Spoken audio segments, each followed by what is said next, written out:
me take you in for peeping? Hello, Tim. On your way home? Oh, finally. Oh, my feet ain't half numb. Something the matter in there? Yeah, just a light. I noticed it's been burning for a couple of days now. Wondering if I shouldn't step in and tell them about it. I reckon they must have left it burning by mistake, you know. They'll know all about it when they get their gas bill next month. Yeah, I know. Seems a shame, though, doesn't it? Still, I don't think it'll do much harm to go and ask them if they know it's on. I hope they didn't tell you to mind your own business and pack you off. Well, I'm just going to have my pint before supper. Cheerio. Cheerio, Tim.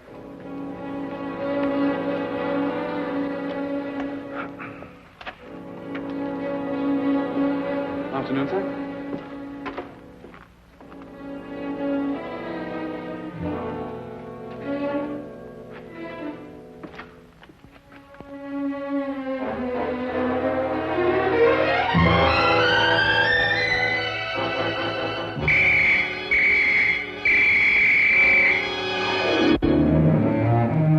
Holmes, poison? Yes, Watson, Egyptian, as a matter of fact. I'd read about it before, but I'd never worked with it. That's the teapot! Oh, yes, so it is. I'm sorry about that, but there doesn't seem to be anything else empty at the moment. Is nothing immune in this place? Really, Holmes, there must be something else you could have used. Oh, nothing to worry about, Watson. It's perfectly soluble. I'll have the pot washed out and ready for use by the time you come back from Regent's Park. You can save yourself the trouble. That's the last drop I'll ever drink out of that pot.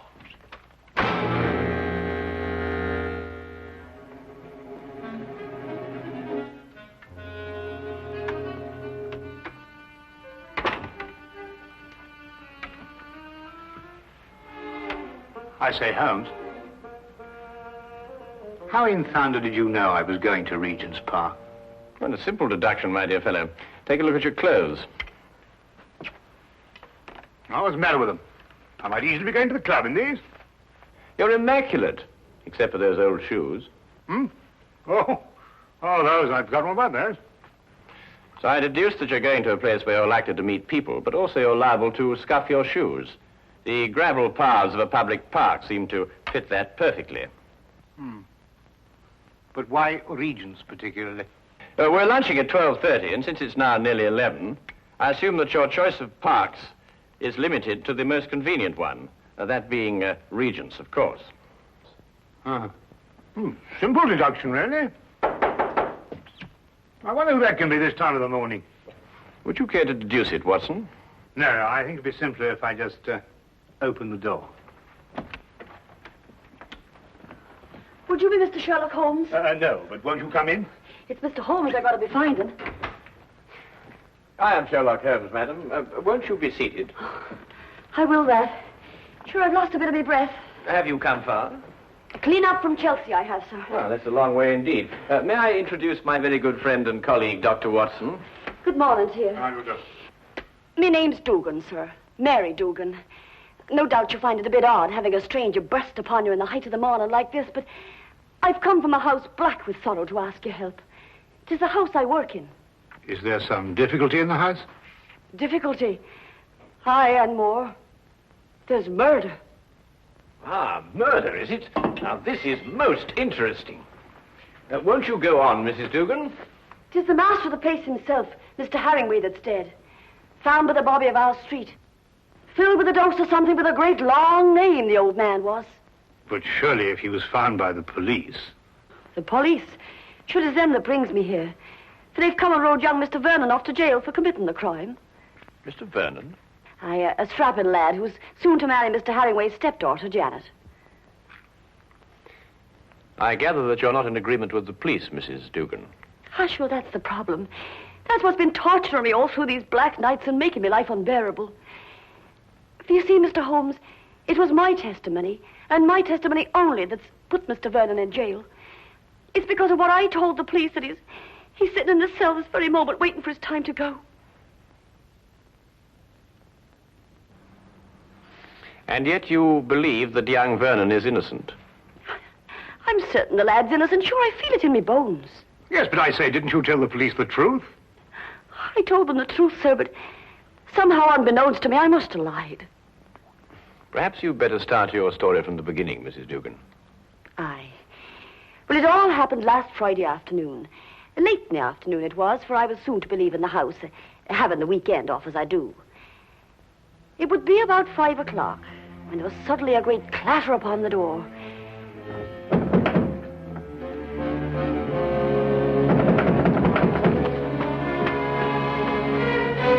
Hello, Mrs. Dugan. Oh, good afternoon to Mr. Vernon. Mr. Herringway asked to see me. Is he in his usual ugly mood? Sure, you shouldn't be talking like that, Mr. Vernon. You know, it makes Miss Janet very unhappy to hear you two fighting all the time. Well, if he wasn't such a stupid old... Where is Janet? Oh, she's away to her aunt's in Manchester.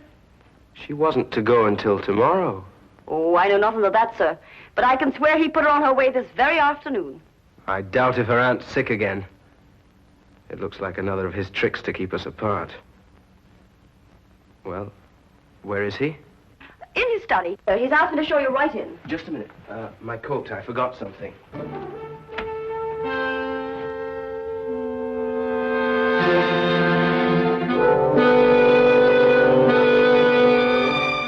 All right. Come in. Mr. Vernon, sir. Would that be all? No, Mrs. Dugan. I want you to remain. Remain, sir. Just sit over there and listen to every word that's said.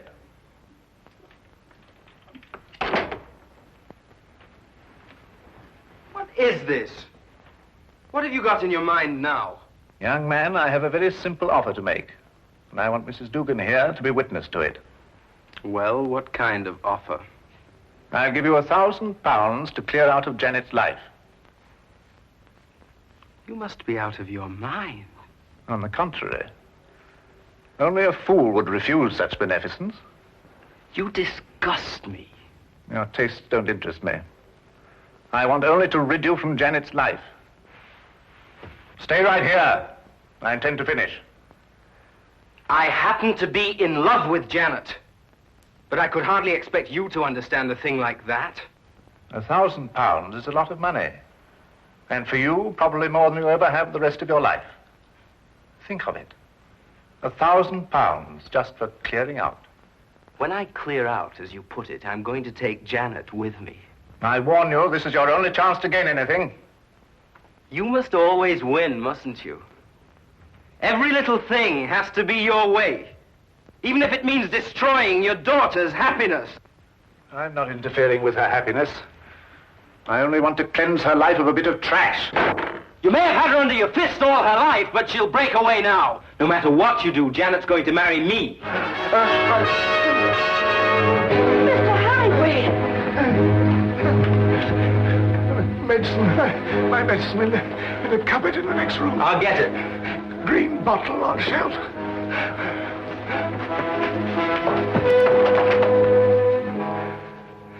I never lose, Mrs. Dugan. I never lose. Oh, hurry, Mr. Vernon, please, hurry. Coming.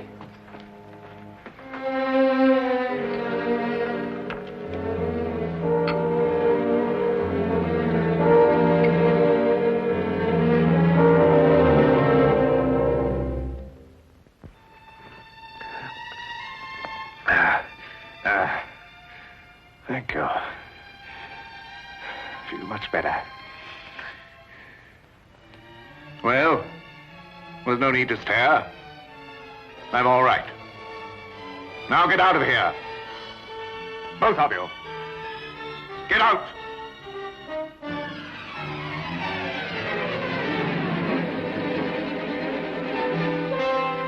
Get out.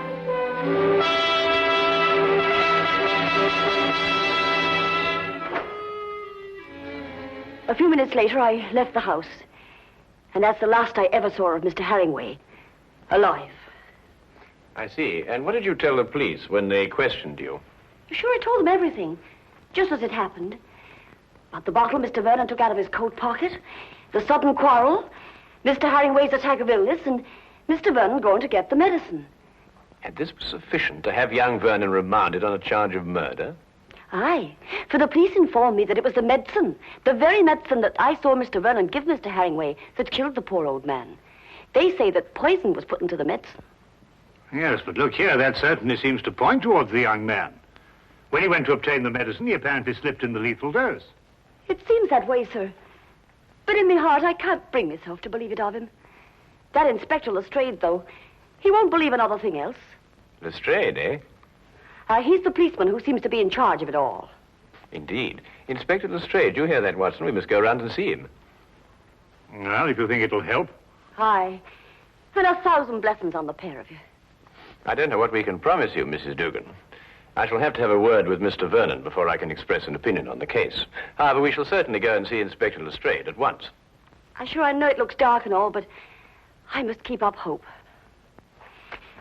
Well, I must be off. I don't like leaving Miss Janet alone for so long. Naturally, Mrs. Dugan. Well, we'll certainly do our best. Thank you, sir.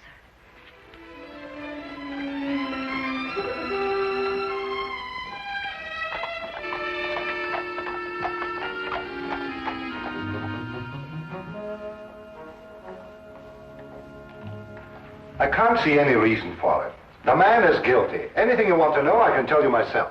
Oh, come, Lestrade. I only want to ask the young man a few questions. It's time for my lunch. You needn't come. Now, look here, Holmes. There was a very large dose of strychnine in that medicine. The only person who could possibly have put it there was young Vernon. Or Mrs. Dugan? No, she didn't have any reason to. Besides, Vernon was a chemist. He had access to all sorts of poisons. Indeed, he was a chemist. You hear that, Watson? Young Vernon was a chemist. Eh? Yes, indeed, Holmes. Yes, I thought you'd be interested to hear that. Well, I am indeed. It is most important, and I insist upon seeing the young man immediately. We have no time to lose, Lestrade. No time to lose. Oh, all right, all right, all right. I don't see what you can possibly gain from this. But if you insist, you can see for yourself. His whole attitude merely supports the evidence. Well, here we are. Inspector Lestrade. Yes, sir.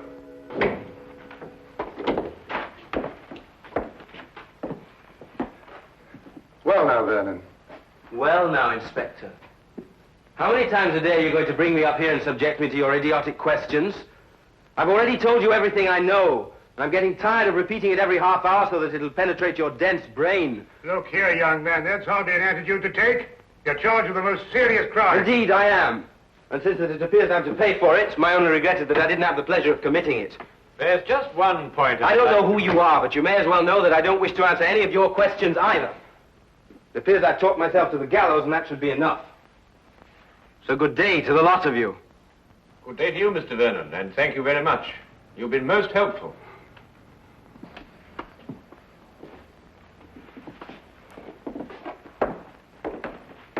Pertinent young rogue.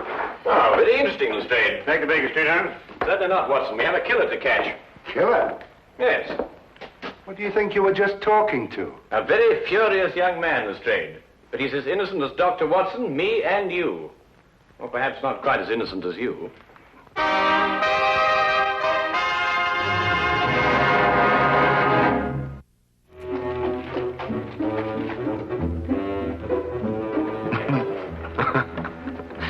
What can you possibly find to be so amusing? Huh? Oh, I was thinking about Lestrade's face when that young scamp called him an idiot. Holmes, do you really believe that young man's innocent? Strychnine, Watson. Combined with the fact that young Vernon's a chemist. Tell me, how quickly does strychnine act? Oh, matter of minutes. Half an hour at the most. Exactly. He did not know that the house would be empty when he went to visit old Mr. Hanningway. He fully expected that Mrs. Dugan and Janet would be there. Right enough. Mr. Dugan indicated that. All right. Now, would a man with a wide variety of poisons to choose from choose a quick-acting drug, which offered him no chance of an alibi? Or would he be more likely to choose something a little slower, which would allow him ample time to be miles away at the time of death? Yes, I follow your reasoning, Holmes, but surely you don't accept that as conclusive. Oh, I didn't, until I spoke to young Vernon. But, well, you didn't learn anything from him, did you? Ah, here's the mortuary. Shall we go and have a close look at the victim, Watson?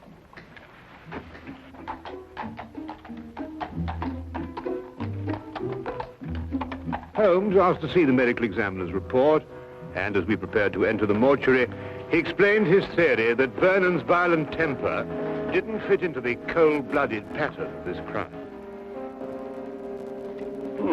A particular sort of fellow, our friend Herringway. No, why do you say that? Well, notice the well-kept hair, the neatly trimmed moustache. Mm-hmm. Wasn't so particular about his hands, was he? What do you mean, Watson? Well, look, the dirt definitely packed in under those nails. It's even gone into the cuticles. I say it's a bit incongruous with this perfect manicuring. Yes, especially as this hand's absolutely immaculate. Wait a minute, Watson. What? This isn't ordinary dirt. This is soil. Well, amateur gardener, perhaps. These hands never did any gardening. They display a lifelong devotion to immaculate cleanliness. And this hand obviously became dirty too near to death to be cleaned. Mr. Holmes, here's the report you asked for, sir. Oh, thank you. What are you looking at that for, Holmes? You know the cause of death was strychnine. This should interest you, Watson. Listen. The blood test indicated an extreme leukocytic state, sufficient to be diagnosed as advanced leukocythemia. Well, Mrs. Duggan said he was ill, but not to that extent. Watson, tell me, how long do you estimate Herringway would have lived had he not been given that dose of strychnine? Well, it's difficult to judge with this information, but I'd say, well, certainly under a year. And we are looking for someone who couldn't afford to wait a year. An impatient murderer. Then that fits in with Vernon's violent temperament. It appears so, Watson. It appears so. And yet there's still something missing. A bottle. A little mysterious bottle. Watson, would you go and collect Mrs. Dugan and take her round to Vernon's apartment? Yes, of course. What will you be doing meantime? Oh, I'm going over to Vernon's place now. There are a few things I want to check over before you arrive. But, it's bound to be locked up. How are you going to get in? Oh, with a key. Have you got the key to Vernon's apartment? I hope so.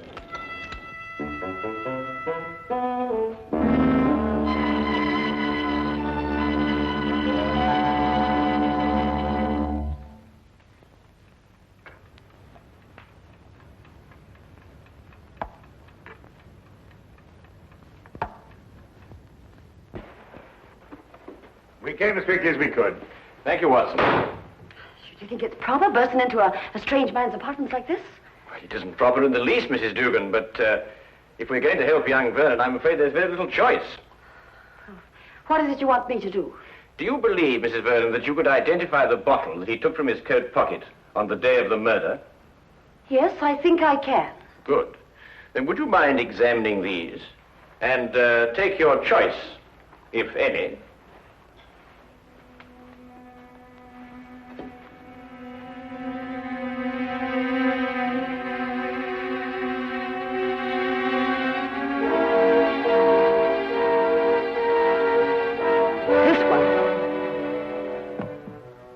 You're certain? I am absolutely certain. Thank you, Mrs. Dugan. Thank you very much.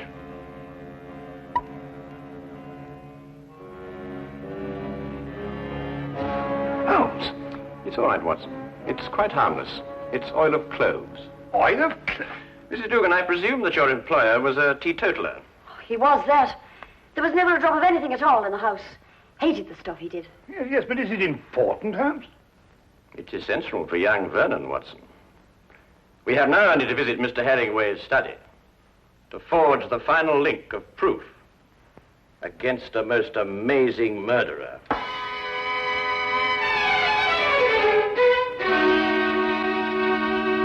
Really, Miss Herringway, I hope you realize that in this case I find myself in a particularly difficult position.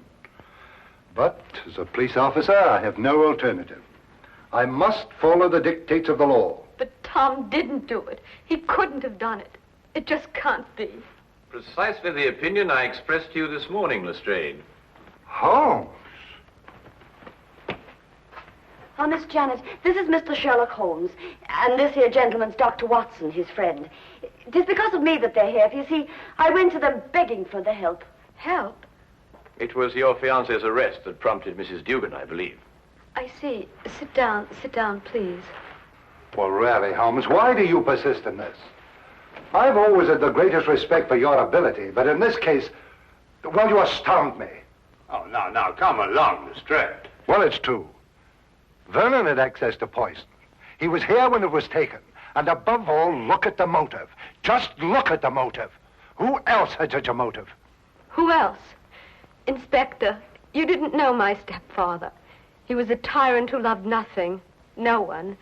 His whole ambition was power, and his whole pleasure was to rule.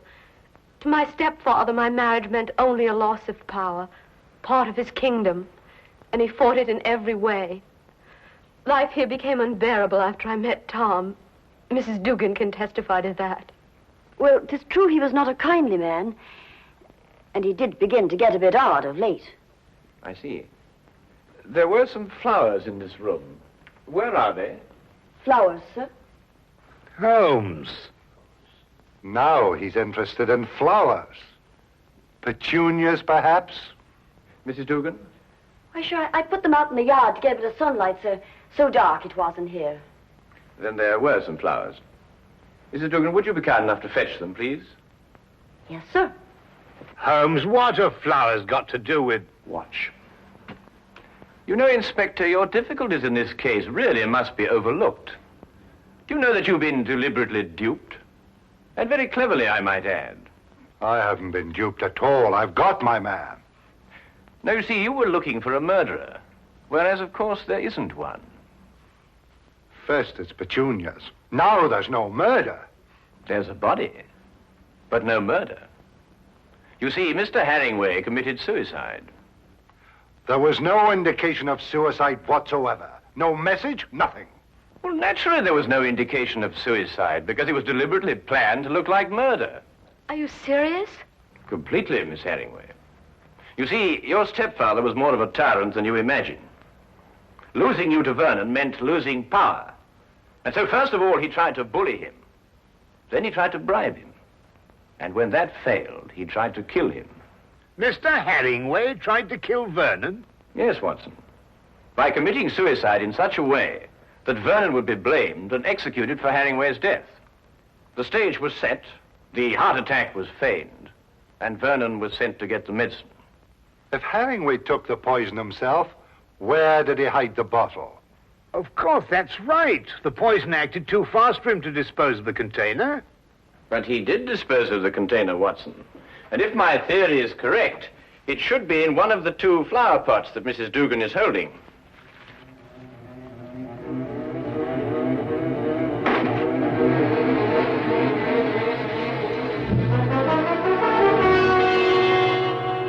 And a chemical analysis will reveal that it contains strychnine. The dirt under the fingernails. Exactly, Watson. And you said it got there close to the time of death? Then Herringway committed suicide. Yes, Lestrade. And Tom is innocent. Go! Simple. Completely. Holmes, you never did explain to me what the oil of clothes was for. Oh, you mean the mysterious little bottle that Vernon removed from his coat pocket? Yes, sir. Oh, it's really quite simple, you know. You see, Vernon stopped at a pub for a few stiff whiskies to brace himself for his interview with Herringway. But the old man was violently opposed to the use of alcohol, so he had to do something to remove the evidence from his breath. Oil of cloves is quite common for that purpose. Ah, I see. Tea? No, none for me. No, I've had some before. My digestion is not quite up to it. Your digestion? Yes, I forgot and mixed our tea with some of that rare Egyptian poison.